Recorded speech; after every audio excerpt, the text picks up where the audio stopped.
Well, in my brain, I didn't know who I was, just as you're describing, different paths, but similar experiences, internal experiences. I was trying to please everyone else. People would say, describe yourself. I couldn't describe myself. I didn't know who I was. I had no idea. All I wanted to do was please everyone else around me. And that becomes very, very bad, because if you don't know who you are and you're constantly trying to please everyone around you, you have no sense of self and no sense of identity, and you become hollow inside. And that's where I arrived, many years later, is realizing that I had no love for myself. I had done good things. I had been good to other people. I had tried very hard to live a good life, but at the same time had no understanding of myself and no love for myself, because I was just a mirror for everyone else. And that was one of the most important realizations of my life.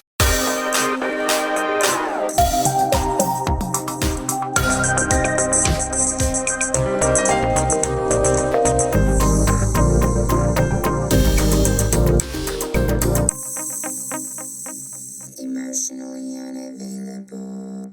Welcome to Emotionally Unavailable, the podcast where we dive deep into the world of emotional availability and intimacy. I'm your host, Melissa Hepner, and I can't tell you how excited I am to have you join me on this journey of self-discovery and connection. Whether you're navigating the complexities of relationships or exploring your own emotional landscape, this podcast is here to inspire, empower, and entertain. So get cozy and let's explore the depths of human emotions together. Well, that was cute. I just recorded an entire intro, but I wasn't recording. I love that for me. Okay, let's see. Today's guest is Calvin Bagley. I'm just going to read his little bio thing. I was raised in an extremist Mormon household where public school was considered evil, modern medicine was distrusted, and silence was a survival tactic. I wasn't just homeschooled, I was no-schooled, hidden from the world and denied a basic education, safety, and freedom. Despite growing up in severe physical, emotional, and spiritual abuse, I taught myself how to read, how to think, how to lead, and eventually how to love. I became educated, earned my GED and college degree, and went on to build multiple successful companies. Oh my goodness, I'm so sorry. I tried so hard not to yawn. I'm tired. I even became a bishop in the same church my parents once used as a weapon to justify their extremism. So yeah, pretty crazy story. And I can't wait for you guys to hear about his comeback from that. Really quick, want to let you know I embarrassed the hell out of myself by saying something like referring to Mormonism as a cult or something, because I was under the impression that he was completely deconstructed, because I would never speak to somebody like that about their faith, because that is rude. But he is not. He is still a practicing Mormon. He's just not a crazy one, like he was raised to be, is what I mean. Yeah, so did send an apology email later because it was eating me alive with embarrassment and cringiness. So that's fun. I'll make sure to include his links in the show notes, so make sure you check those out and be patient with ads. They are a revenue source. If you hate ads, you can go subscribe to my Patreon for ad-free episodes. And if you select the $10 tier, you also get included in that membership my monthly workbook, and that saves you $5 on the workbook, and you want the workbook because it is great. I am tired. I will go. I love you all. I hope that your Wednesday is wonderful, and yeah, here's me and Calvin. Emotionally unavailable. Okay, so again, nice to meet you. I'm sorry that you've had a rough transit this morning. You're going to feel happy after our talk, though, because, it'll be all energizing and stuff, so that'll be good. But I want to start with the fact that you were raised, I'm just going to use the word fundamentalist because you were in the Mormon cult that it is. My husband actually was raised Mormon, not in the way that you were, thankfully. But I'm sort of familiar with the whole thing. But I'm just wondering where you are. Well, we'll start with that. Let's unpack. You when you say you got no education, you were just kind of living on the land, or what? Yeah, so my parents were on a more fundamentalist vein of Mormonism, and for disclosure here, as we start our conversation, I actually practice the religion still today, and I love my religion, but I practice it with love and in the more mainstream vein, where my Right. parents had their own like ideas that were really off. Very odd. And so they distrusted all institutions, whether it was government, healthcare, school systems, all of that. And we lived very far out in the middle of nowhere. There were 9 kids. Initially, out of Fine. Okay. necessity, we were all homeschooled, but then it turned into like this righteous insulation from the world. But okay, there was so much information there. Let me ask you this. With your parents having this much distrust, did somebody teach them that?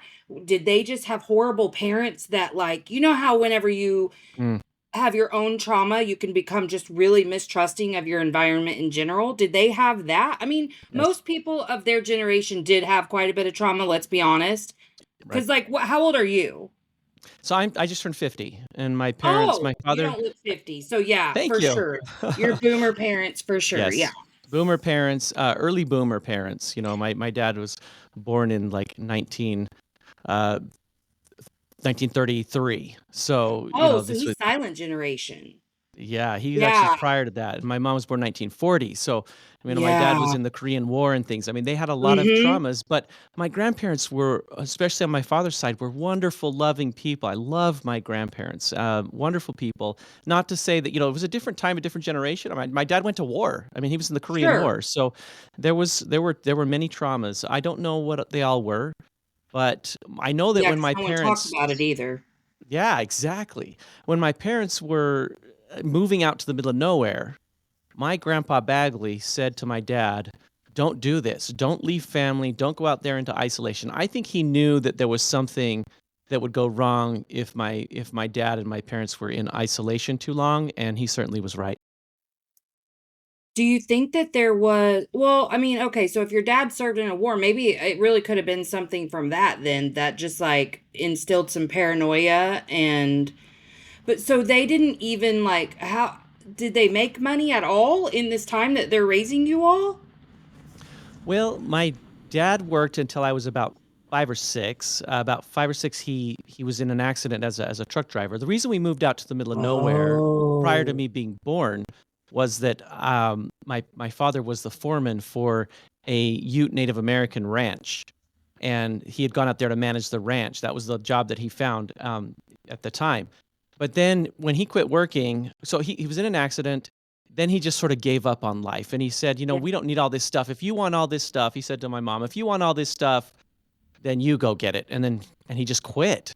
But what he did instead, it's not that my dad wasn't a hard worker. He was a very hard worker. What he did Yeah. instead is that he gardened, and I mean he tilled the garden all day every day. He worked very very hard. Even when my dad was old and passed away, in his 80s, he had a very strong body because he always worked hard, but he just worked. He didn't engage in the world. And so my mom had to Right. go out and figure out how to make money to feed 9 kids. And so she became a salesperson. She started selling advertising for a newspaper, and she worked there for 40 years. And my mom So she provided. did work. She Okay. worked, yeah, and she provided more, better for our family financially than my father was ever able to. And in some ways, I think that also affected him, even though he had given up on Oh, traditional sure, life. sure. Okay, that's interesting. So then the homeschool really was a choice of the fundamentalist stuff then. It really was just like, "We're not gonna let you be indoctrinated by them folk." Exactly. Yes. Okay. Exactly. So who did the homeschooling then, if your mom was gone at work? Well, that's the point. No one did. And You so really didn't receive an you education. you talk about homeschooling, and nowadays there's all kinds of homeschool programs, and Oh, homeschooling yeah, is like a co-ops and legitimate thing. everything. Yeah, but back then it was a little questionable. But in my house, there was no school. I even met homeschool kids, and they would go to high school after they had been homeschooled through, the younger years. I never could have gone to high school. I didn't know anything. I didn't have books. My sister taught me to read when I was about 7. My sister 10 years older than me, which is actually my 4th sister. She taught me to read, and that's about all the education I had. Man, thank God you got that though. So Yes. had any of you ever, not you obviously, and probably the siblings directly above you, but like your oldest sibling, did they ever go to school, or was this like from the beginning your homeschooling? No, they did go to school. So my oldest sister, Okay. who was the first to graduate from high school from college, she is 14 years older than me, and she went to school I think up till 7th or 8th grade, and so she had a foundation that us as younger kids really never had. Yeah. Well, but you talk about your parents with a lot of love. So I get the sense that you're not harboring resentment or whatever against them. Yeah. For a long time, I did have a lot of resentment, and I've worked through a lot of things. And it's not to say that I've arrived at this end point where everything is great, and I have to say, I will say I've forgiven, but it's not just forgiven. I've reached a point in my life where I'm happy with where I am, and I've worked Mm-hmm. very hard to get here. And I still have, like I said, life's Sure. not I perfect, get right? it. There's problems, Yeah. but I I don't I love who I am, and it took me a long time to love who I am because for a long time I didn't love myself. And so I Yeah. love myself and I wouldn't change anything in the past or else I might not arrive here. I And totally get that. so Yeah, so I've then a better forgiven. way, or maybe a more fair way to say it is you've made peace with what those I've experiences were. I think that's a fair way to Yeah, say it. Yeah. I love that. And so, but when you found yourself, let's say 18, 19 years old, because at that point in my life, I thought to myself, yeah, I don't think my childhood really affected me that much. What can you see from this place that how that really impacted you going into adulthood? I was very young, very immature. And, at 19 years old, I went on my mission for the church. I went to Brazil as a missionary. And Oh, then I you came back at did. You went 21. on a mission. I did. Okay. Yes. It was life-saving for me to get away from everything and to be exposed to people and what have you. But I was so immature and so unsure and did not understand. I mean, just speaking of education, people make references to things all the time that they assume you understand because they were talked about in school. I didn't Yeah. know what the Holocaust was. What's Really? I didn't know those things. And so And that makes and perfect sense. But yeah, it's stuff we don't think about. these are extreme examples, but there are also very simple examples of people just talking about basic things. Like in my book, I write about Star Wars. Like Star Wars was all happening. I was born in '75. Like it was it Yeah. was it was the thing, but I wasn't a part of it. I didn't get to be a part of all the social and cultural aspects of things. So to answer your question, when I was that young, I knew that I had been harmed by my childhood. I won't say that I didn't. I knew Okay. and I'd figured out that it was wrong, and that I wanted to go a different direction. I figured that out in my late teens, but I was so inexperienced and immature, more inexperienced and immature than my peers, and it took me a good 10 years to make all of that up. See, because I'm just going to be really honest, every Mormon I know is so sheltered and really naive to begin with. So I really can't even imagine then being completely removed from society, how sheltered you were. Were you good at asking, or did you just like play along? Like if someone said something that you're like, "What?" Were you good at asking? Cuz I know my ego probably at a certain point I would have quit asking. Oh man, Melissa, you asked great questions. This is a great, fun conversation. Yes, I was just like what you're not. I was not good at asking. I was trying to prove that I was normal and trying to act like I understood what was going on around me. And that put me in a lot of sometimes hilarious and painful situations for many, many, many years when I was afraid to say, I don't know, because that made me, because that brought up all of the pains of being that homeschooled kid who didn't know anything and who was an outsider and who had to do things like, I mean, my parents, they put religion into all kinds of weird things, like wearing shorts. I wasn't allowed to wear shorts. And so I would play Even basketball as a at male. yeah, Interesting. I would go to church basketball because Mormons, we love our church basketball, and Church and anything. The sports are great there. yeah, yeah, for sure. BYU, all that stuff. Which I graduated from UNLV in Las Vegas eventually, and my mom was like, "Hey, you're still going to cheer for BYU? That's the Lord's school." And I was like, "Sure, I'll cheer for them if they're not playing against UNLV." Exactly.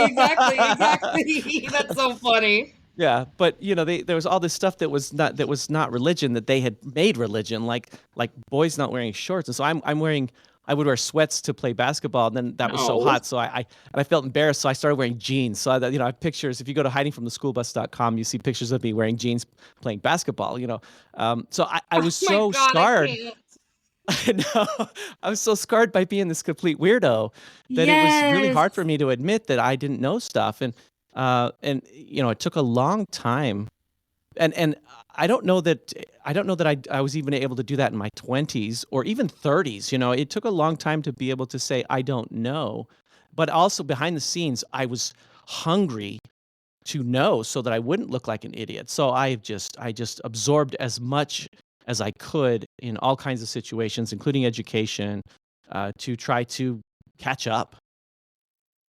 Yeah. Well, and the only thing I can really just like think of as you're telling me that is the fact that you take the way you were raised and the trauma, those two things alone really separate us from ourselves, our true selves, anyway, in childhood. And we become just like a floating head then, where we don't know how to like be in touch with who we are.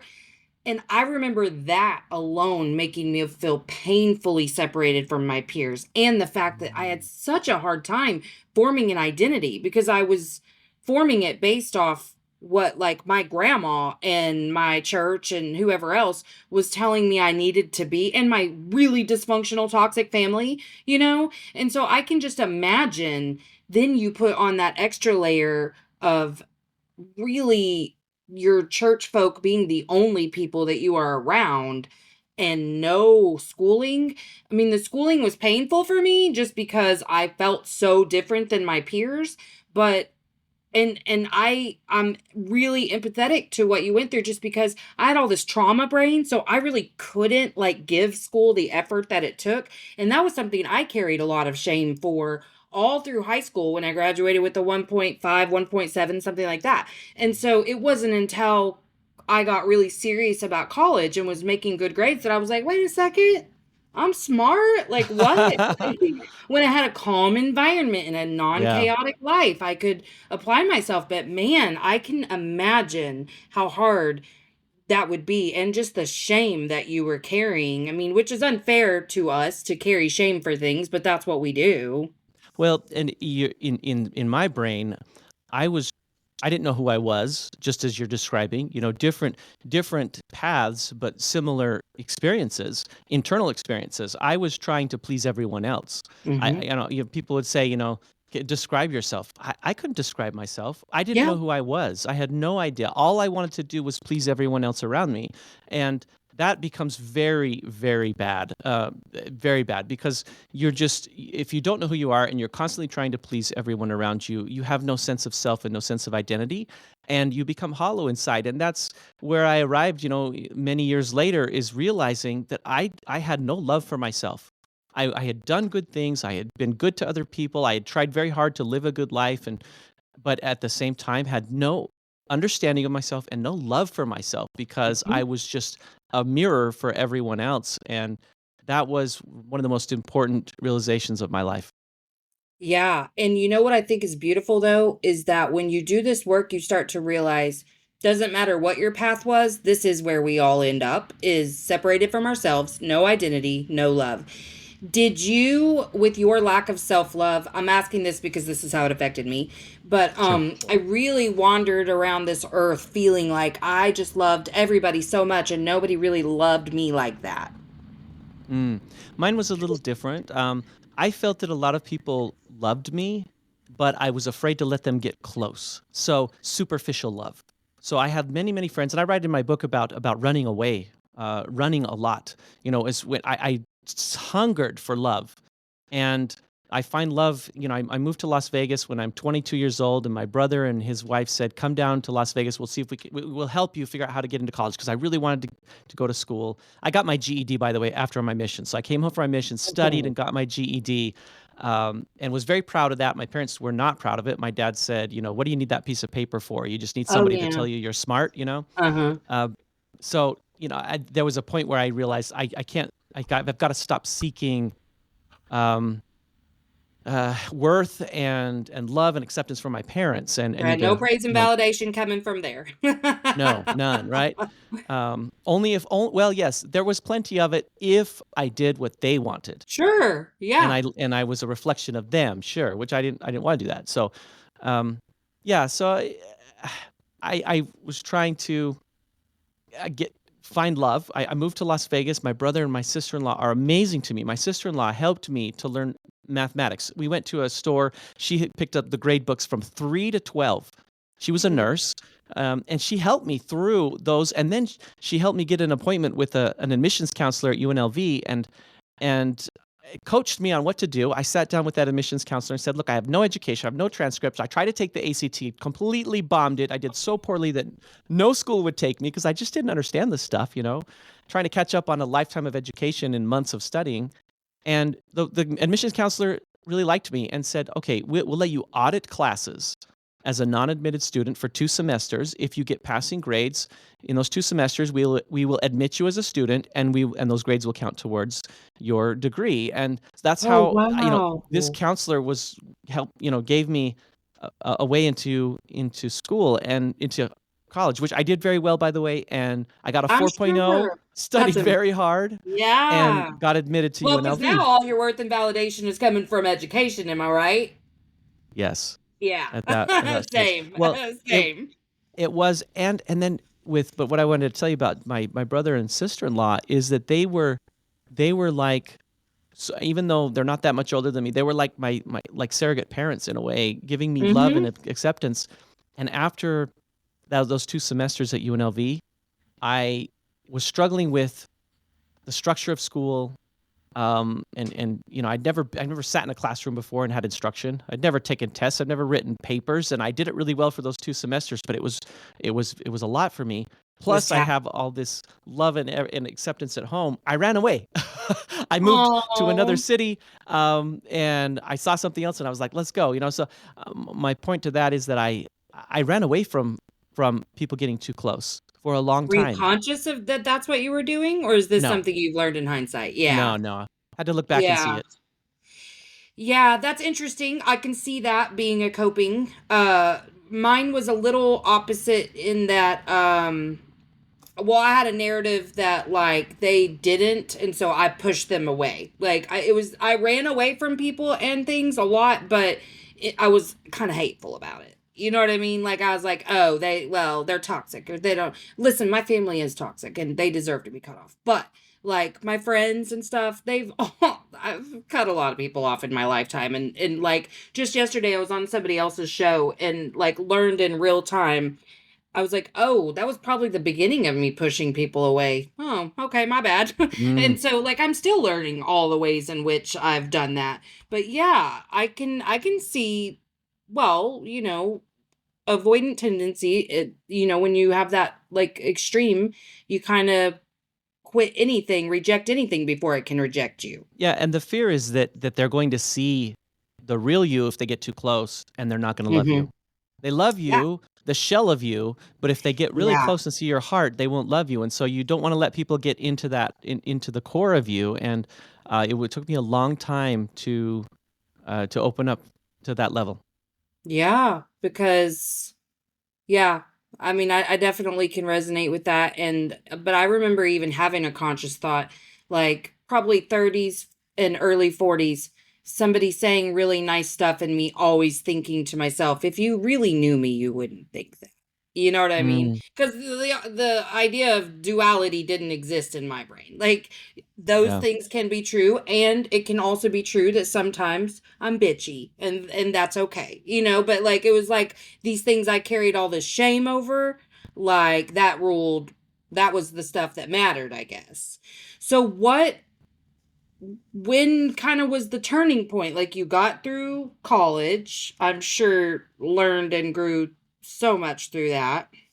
Well, my path through college was a little was very windy, and a lot of life happened before I graduated. It was 10 years before I graduated from college. Okay. So I took a detour in the middle and became a flight attendant for United Airlines I and moved love to that. Chicago. Oh my gosh, it was like Did the you have best so much 20s. fun? I had so much fun, and I have some incredible, incredible friends. And that is where like real what's the word, exposure, education, experience to the Yeah. world really came, like, I mean, I grew up in this really isolated world, not just isolated because I was good because of the faith, from the Church of Jesus Christ of Latter-day Saints Mormons, but isolated in that my parents were even isolating me from the people of my faith because they thought that Right. they weren't good enough. So I was super isolated to, all of my friends and roommates are young girls women my age, and guys, gay guys, and people from Miami and Yeah. Florida, like Florida, the Virgin Islands, and Texas, and all over the country, and even all over the world. And I'm traveling all over the place, and I'm going all over the world. I Oh, visited just almost seeing every so state. much. Yeah, Yeah. it was amazing. I was in Paris on Y2K, the night that they turn on the lights on the the sparkly lights on the Eiffel Tower. So all of a sudden I'm living this dream life that I thought would never be possible. For me the biggest thing I could imagine in my life was maybe someday I'll move to Salt Lake City, Utah, like the big city. The big city. And now I find myself all over the world, and with Yes. these incredible friends who didn't care. They don't care. They don't care where I'm from. They accept me for who I am, and I accept them for who they are. And it was this really, really amazing, really important time in my life. And I still have wonderful friends to this day from that time. And then it sort of ended with 9/11. When 9/11 happened, Yeah. all of my friends were spread all over the country, and it was kind of this shakeup of a moment. And it sort of shook me. I'd been a flight attendant for about 3.5 years at that point. It shook me to say, there's been this thing inside of me saying, I want to go back to school. I need to finish this education thing. I really need to do it. I need to do it for myself, and I know there's something more that I'm supposed to do. And so I moved back to Las Vegas and went back to school and started back in at UNLV, and eventually graduated. I was 34 years old when I I love graduated from UNLV, uh, and got my business administration degree. That's so cool. That's so cool. Yeah, I was thinking when you were saying flight attendant, like, oh yeah, you were there right at the height. Like it was the best job you could get. Everybody wished they were a flight attendant, Yeah, and then 9/11 ruined the entire industry, truly. it really changed everything. Yeah. Oh my gosh. So how did I'm not going to word this well, but like how did your brother and sister-in-law handle it whenever you kind of left? Did they take that personally? No, they were very supportive. I mean, they said, "Why?" They asked the question, like, why are you doing that?" um, but Yeah. uh, but they were very supportive. And when 9/11 happened, and I was living in Chicago, and I called my brother and I said, "Hey, you know what? I want to get serious about life." That was my way of saying I want to go back to school and things. Yeah. And he said, "Come on home." And so I came back to live with them initially while I got my feet underneath me in Las Vegas again. That's so cool.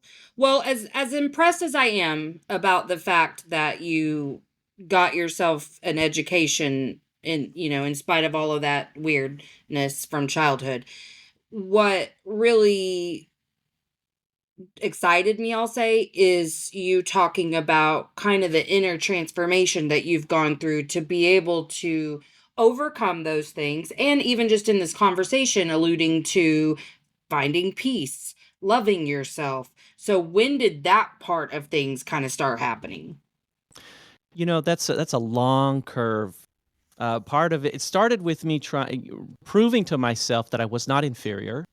Kind of like you Mm, going to college and realizing, yeah. oh, I am intelligent. I can figure things out, and or whatever. And for me, it was intelligence. For it could be all kinds of things for other people, but for me, it was proving that I wasn't stupid, that I could learn, that I could understand and know what people were talking about, and that I could be a leader of intelligent conversation, right? So I had to start Yeah. to prove some of those things to myself, and that was kind of the start of this curve. And then I had to prove that I was worthy of love. Prove's not the right word. I'm just trying to But I explain get it, it. but Yeah, that's what we think yeah, we have to do. Yeah. yeah. And before I graduated from college, just 2 years. So when I was 32 years old, my wife and I were married, Carissa, and we've been married now 19 years, and um, she is like, I don't know. She completed me. Like, that sounds like so cliche, like from, it's from the movie scene or whatever. But she has been there for me and has loved even the dark parts of me and accepted the light parts and the dark parts of me. And that also changed me in ways. And then, my children, I have two children, my children coming along, that changed me. So it's this long curve, but it gets to this interesting point where I've become successful in business, um, and living this great life but then realize that I still feel dark inside, that I still feel hollow inside. And so the last bit of this transformation happened just maybe 4 years ago. I was sitting in this business meeting listening to one of my business heroes, and he talked about how he had this experience where he looked inside of his heart and realized that it was black in there. And everyone around him is talking about how beautiful they look in their heart and they see light and butterflies and roses and, unicorns and whatever, rainbows, lucky them. Mhm. And he just sees this dark hole, and he's describing this to us and has us do this little exercise. And by the way, I thought we were going to talk about business. And so to have my one of my idols in business talking about this personal thing really impacted me. And so I look inside Mhm. my heart and I open that little door and I see shame, I see darkness, I see this blackness, and I'm like, why? Like I've worked so hard to overcome. I've worked so hard to please other people. I have I have this wonderful loving relationship with my wife and my children. Like, I'm so blessed. Like, I don't know how else to describe it. Like, there's so much good in my life. Why don't I love myself?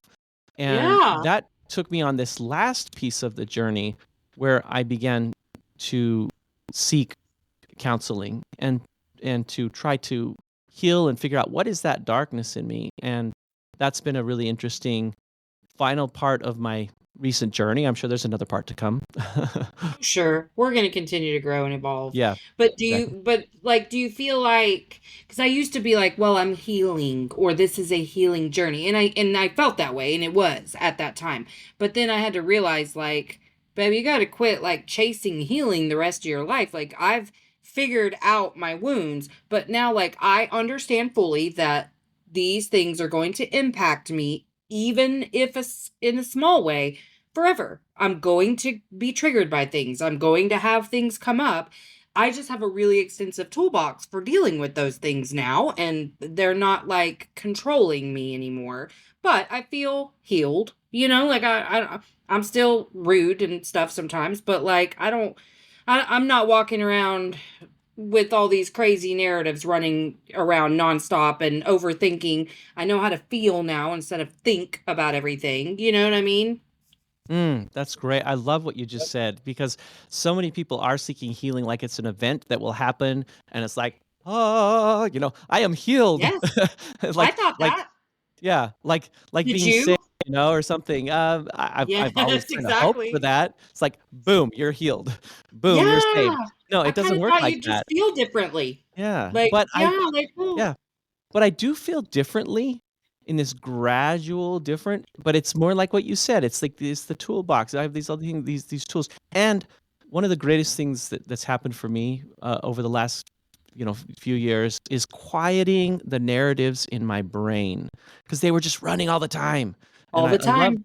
love the book The Power of Now by Eckhart Tolle.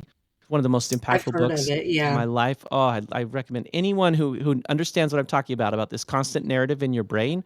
Yeah, that book helped me to quiet my brain a lot. It's not all quiet, but quiet it a lot and just be comfortable in silence.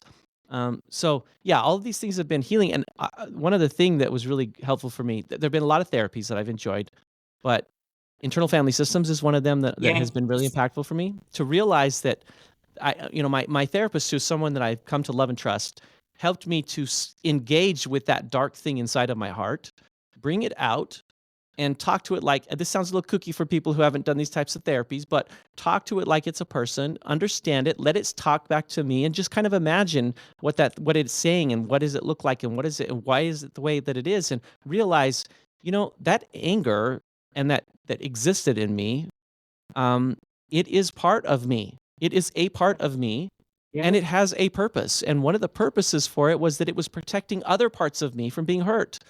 And Yep. there are times that anger is necessary.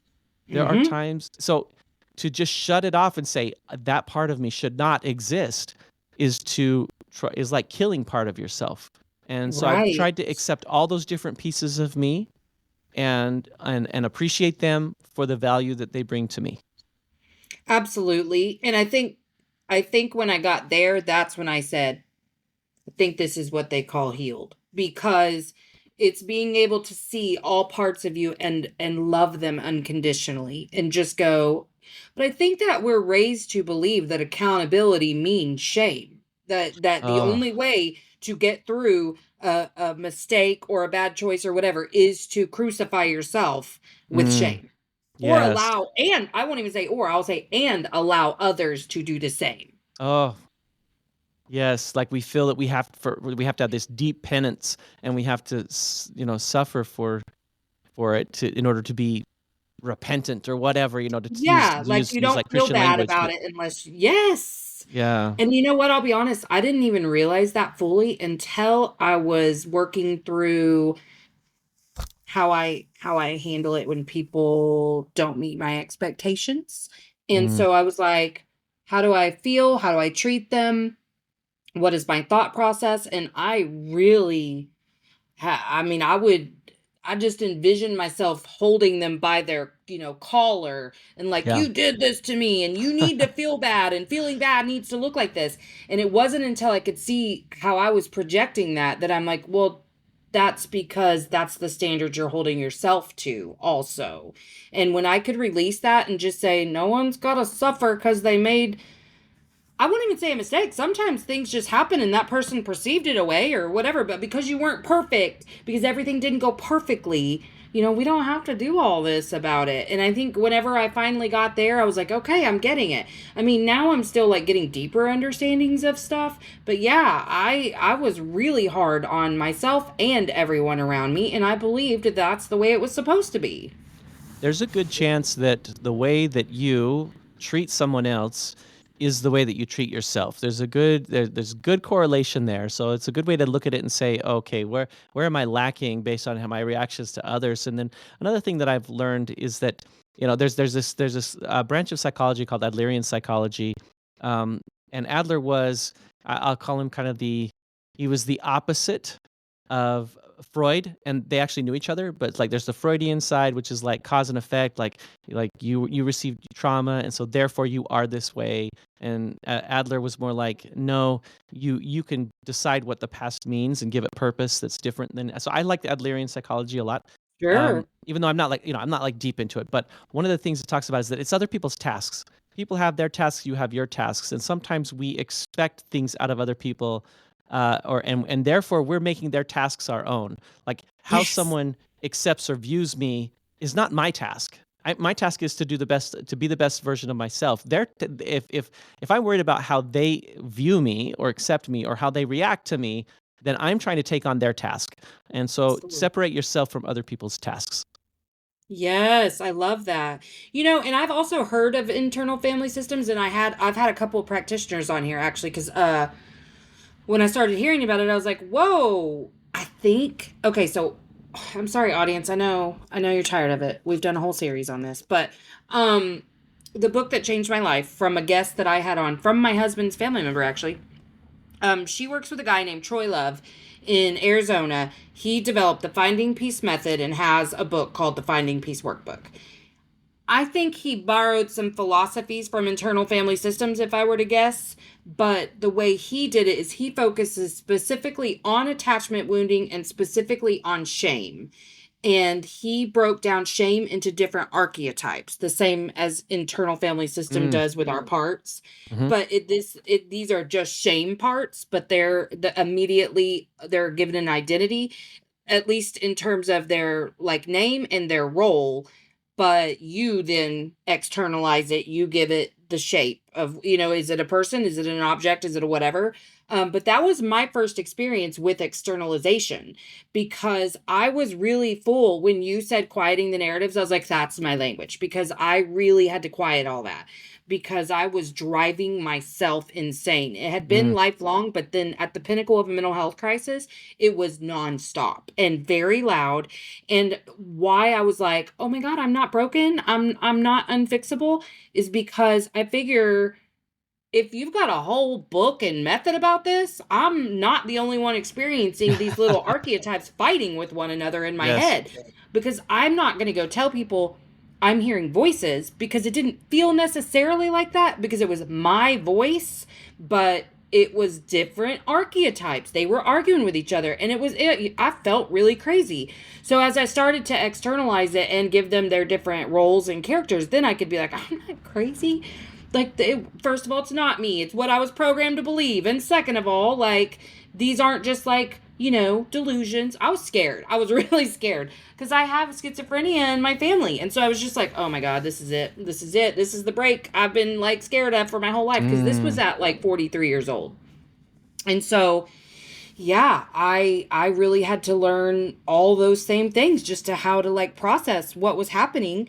But I really believed prior to that, like, well, we gave it a really good shot, but like, this is who I am. I'm broken.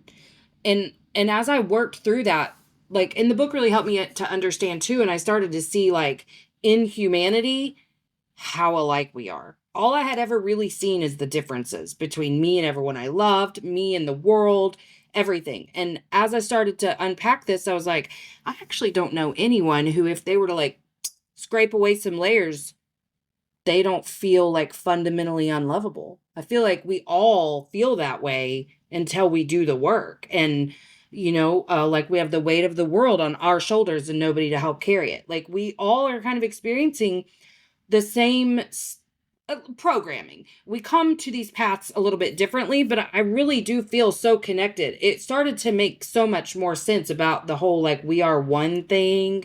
Like, just all, like, I was like envisioning just like people around the globe holding hands, singing Kumbaya, like, I was like, oh my gosh, we really are just way more alike than we are different. oh But yeah. it makes me like happy, because, like you said, our behavior and the way that we are seeing other people, like, it's all related. If I reflect, you project, like, that's what we're doing. And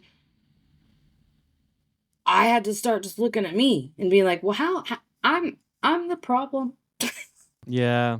And, people who talk about internal family systems, if it sounds a little crazy to you, and you're like, you're giving them names, and you're all this, and you're giving them personalities and faces and everything, and they're like, that sounds crazy. You're crazy. And then they go to the movie theater and they watch Pixar's Inside Out. Elemental, or Inside Out. Yeah, Inside Out. They watch Inside Out, and they're like, oh, this is the cutest movie. Isn't this so true? Well, that's exactly what we're talking about. I mean, that is internal family systems in a cute movie, but people relate to it because it's true. You have shame and guilt, and you have the happy personality, and you have the innocent one, and you have the anger, and you have all these different things right inside of you. So to draw them out and understand them all is not so weird. What helped me a lot in silencing all of the chatter in my head was, like I said in the book, The Power of Now. Eckhart Tolle, who was a German philosopher, an incredible individual, um, he tells you, you are not your brain, you are not your mind. Your mind will run amok, and it will tell you that it is you, but it is not you. It is a tool of you, and there's something else inside of you. And for me, this always drew a nice parallel to my religious beliefs, that which, regardless of religion or anything, most people accept that there's something more happening inside of us than just Sure. we're not just a piece of walking technology, biological technology. There's something else happening, and so there's something else inside of you that's he calls it the observer. For me, maybe I would call it the spirit, because I'm kind of, spiritualist. But Yeah. there's this other part of you that's observing, and you don't need to tell your mind what to do, because if you're telling your mind what to do, that's your mind fooling you. Just be the observer and observe.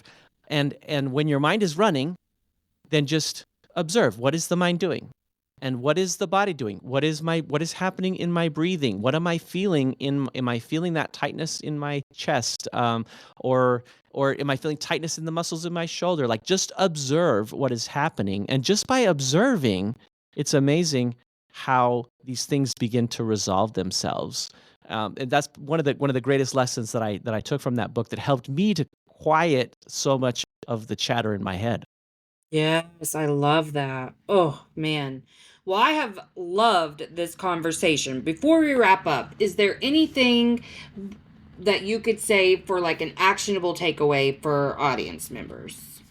Yeah, absolutely. Well, I would love it if people read my book, from the standpoint of I think that my story will resonate with a lot of people. It starts out a little heavy, Sure. because of the way that my childhood was. In the very opening, it talks about my father and some of his animal cruelty, and I've had people say, "Oh my goodness, I don't know if I can get past that first chapter because it's painful to read." It was painful to experience. But I hope that it will touch someone, and that it can help other people to through their own journey, and to say, you know what, I don't need to change the past. The past can be in service to me. Whatever happened in the past can serve me now. It's all dependent on how I view it and how I work through it. And so, if you go to hidingfromtheschoolbus.com, you can learn more about it. But yeah, I too really enjoyed this conversation and love the directions that it took us. And I really appreciate you having me, Melissa. Yeah, so is that your website, hidingfromtheschoolbus.com? Yes, it is. Oh, that's a great website name. I am going to go look because I do need to see you playing basketball in your jeans. And where can we get your book? Is it just all retailers or what? Yeah, it's available everywhere. It actually is an Amazon bestseller, Okay. in multiple categories of self-help and other things. And so you just type in hidingfromtheschoolbus.com, wherever you buy books, Amazon, whatever. And the audio book, is, will be out in mid-September. So the audiobook Oh, is right the only thing that's on. not out yet, but everything else is Okay. available everywhere.